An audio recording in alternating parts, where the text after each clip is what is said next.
Hey all, we are back at Kentucky for the trucks.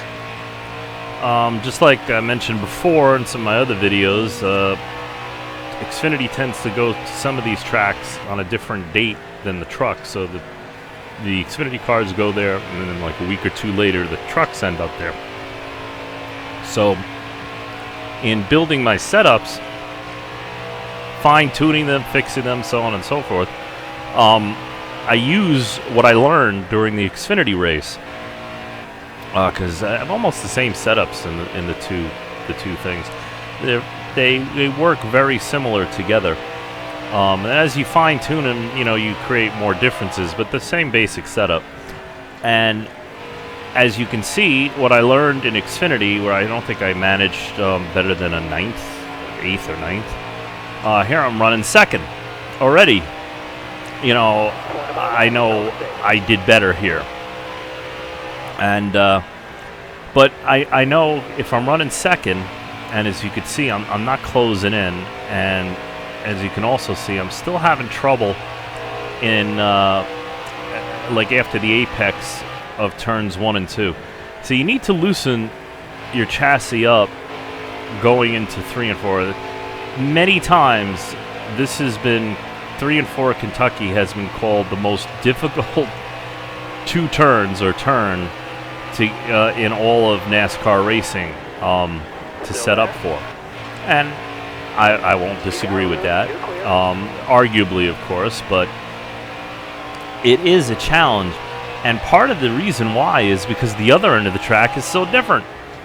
You got like two totally different turns, and this one just wants to throw you into the outside wall. The other one wants to spin you into the inside wall.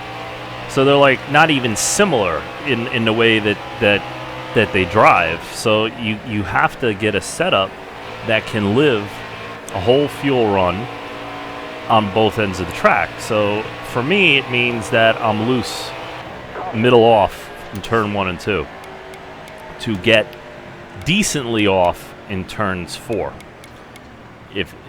So that's my compromise in this setup so far. And excuse me, I am sipping very delicious eggnog. So, it's a compromise like most things are. I didn't even see what I did there. But I'm like, I got a good truck, I got good speed, I just need a little more. And this is often where you get into trouble, because there might not be any more. You might have to make a fundamental change, which you can't do during a race. And nothing that you're going to do during the race is going to make it any better. So you kind of like got to weigh that against any changes you're going to make when you're running in the top 3, I mean, that's a tough one. That's almost like, he wasn't pulling away and I wasn't closing in, so we were basically running the same speed. So I was just as fast as the leader, just a couple spots behind him. And that's a tough call. I'm sorry, Natalie. Yeah, I remember what happens here. Hold that line, driver. Yep, I just bumped her, but that's turn 2 and 3. A lot of people will fight loose in there, and that's a tough to get, because you really should be close to the yellow line. You can run the high line and you can get some speed out of it, but I find if you can stick to the bottom, even if you enter high, well, that's kind of like my thing. I'm watching pro drivers for a long time, and a lot of drivers did this, but entering high can avoid you having to diamond the corner, like if you're tight or loose. It can help you carry more speed by crossing the apex in a different way. I did not see him there, and that's the truth. I just didn't see him. I really didn't want a caution there, but okay. We're going green. And I don't think I pitted. Did I pit? Green flag, green flag. Got one down low now.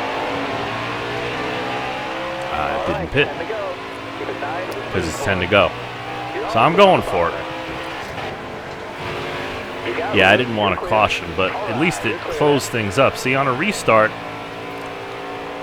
typically, in most tracks, you can hold the gas wide open if you have the hole. See? Looking for a hole. There's some daylight. See, that's called daylight.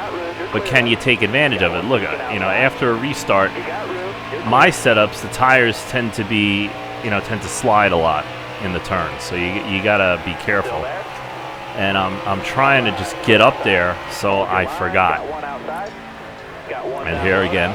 See, end finger just bumped me, upset the chassis enough that I almost went into the wall. So from going to a hugely strong run and pass to just fighting to not wreck, and look, I'm like in the same spot I was the lap before because of it. So here I'm going up the middle because I got fresher tires than these guys, I think. But the truck feels great, and I know it's just like I got to get in front because I know with this setup, if I'm in front, I can probably hold somebody off better than I could have before.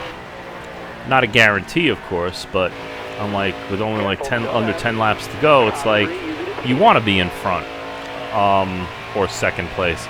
But you see, I can gap these guys, so it didn't pay for me to wait.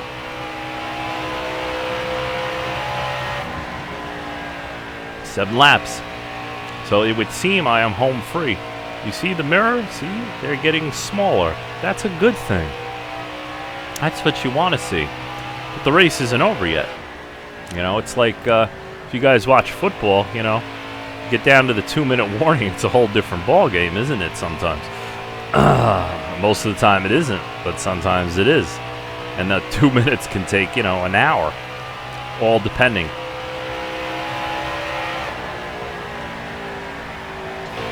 And I'm pretty happy. I'm just like, let's keep the speed up, don't hit the wall, don't spin out. I'm a little bit loose, as you can see. That's probably what I was adjusting for those of you who caught what I did on the pit stop, which typically is lower the right rear tire pressure, up the wedge. But I have certain rules for my setups. They don't really like more than 49.6 wedge at most tracks. Some tracks I'll put more wedge in and the thing gets looser, which is weird, because it's not supposed to do that, but it does. So it could be the kind of weight balance I have, or because if you go extreme on your settings, you can make the chassis do things that nobody wants it to do. And it's very hard to figure out what's going on with it. So most of the setups that I run will be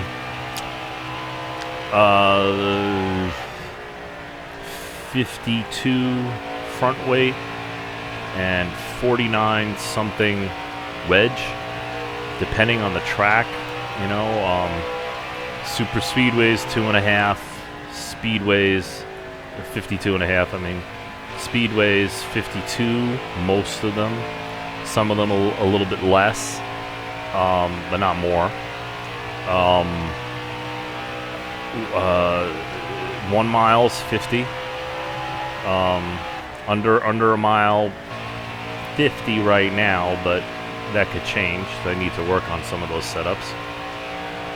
And as far as wedge goes, I'm 49.1 to 50 at all the tracks except for short tracks. The short tracks, depending, like a track like Richmond or Phoenix likes more wedge, 49 something. A track like what am I talking about? Exceptions. A 1 mile track, which is speedway, like Dover. I run on the trucks. I run like a 40. What is it? A 45 or 46.4, I think. Something really low, and it works. At least my setup works, and I win with that all the time while flying. We got one to go. Nobody wants to run a custom setup online, Dover, that I found. Go So get the checker flag. It's yours. anyway, so you want to be aware of like where you are in the race. Here, I won. So here it paid off. You know, I'm very happy about that. Kentucky's a track I've struggled at. It's supposed to be a horsepower track, and the way these 21st century engines have evolved, it seems low friction is more important than most anything else. Aerodynamics and friction. So anything you can do to put more tape on the grill a lot of times and have the engine live and not overheat, you're helping your overall speed at a speed track like this. But why Kentucky is so important is you slow down so much out of 3 and 4, especially on a long run when the tires wear. So you gotta balance having a lower gear to accelerate off the corner with I always look at it as what speed do I want to be when I let off the gas. And at the 1.5 miles, I found that, and it's a little bit less for the trucks, but you want 190. You want to be around 190 on fresh tires when you're letting off the gas. And if you could be close to 190, 186, 187, 188, 194, like if it's a cup thing, if you can gear yourself like that, you're giving yourself straightaway speed. Now, when you also, which is great, because, half the track is a straightaway or more on most tracks. So that's good speed.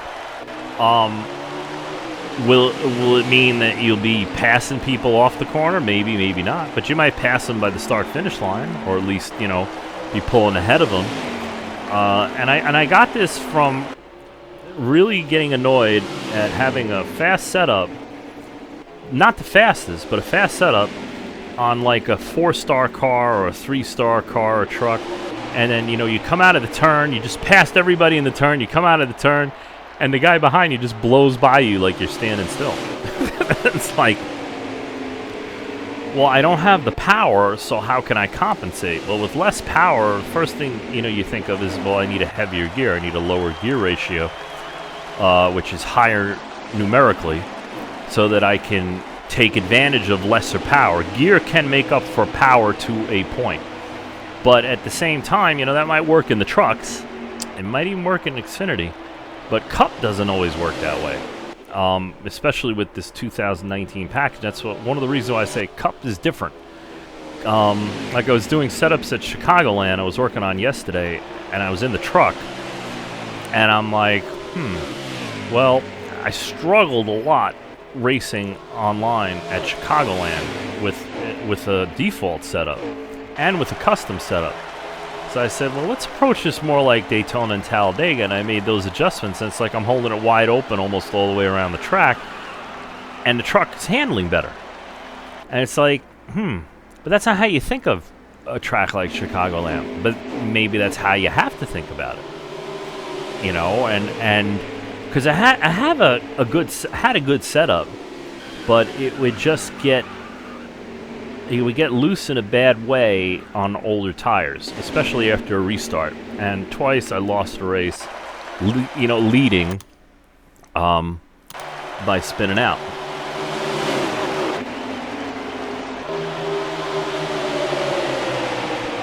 And I couldn't exactly tell you how, but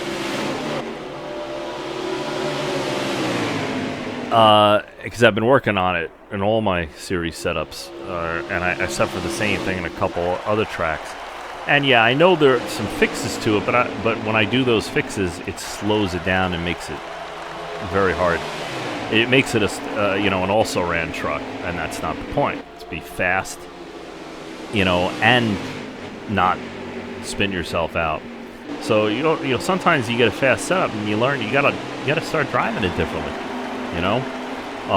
When I drive the truck and you watch the video here, you can see if you've got a keen eye, I'm too loose because I always feed the wheel out from where I'm turning it. You see a little orange mark on the wheel. It's over to the left, and then I feed it out as I get past the apex point. That's so the thing doesn't spin out because I'm turning the wheel. You know, that's how sensitive my setups are. I don't know if everybody else's is. That's just the way I've been doing it, because that's where I found the speed. Because if you got speed, you can figure it out. The key is sometimes you got speed and then you got nothing else. It won't last. It'll start spinning out. You can't stay next to somebody. Blah blah blah blah blah. I must have been looking at something there. And so you want speed first, but you want drivability through the entire run, or for as long as you can manage it, and then race. Go through the runs and see, you know, what you can do to make it last better, stay faster longer, etc., etc., etc. I know most of you guys, you know, run the short races like online, you know, 4, 5, 6, 7, 10, 20, 30, you know, laps or whatever it is. And there's nothing wrong with that. But sometimes you take that setup and you put it in a race where they're doing 50% length, and it's like, you know, you're leading the race on the second lap, and then you finish last at the end of the first stage or first pit stop or whatever. You know, you drop back through the field, you know, and nobody wants to do that.